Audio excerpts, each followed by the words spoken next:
বৃষ্টির পরে বাগানে কি কি পরিবর্তন হইয়া গেছে সেগুলো আপনাদের দেখাইতেছি।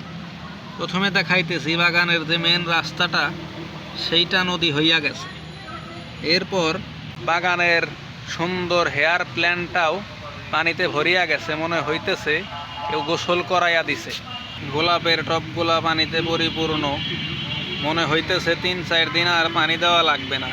গোলাপের পাতাতেও প্রচুর পরিমাণে পানি জমিয়া গেছে। পচনশীল অ্যাডেনিয়ামের গোড়ায় পানি জমিয়া গেছে, নিষ্কাশন হওয়ার সময় পাইতেছে না।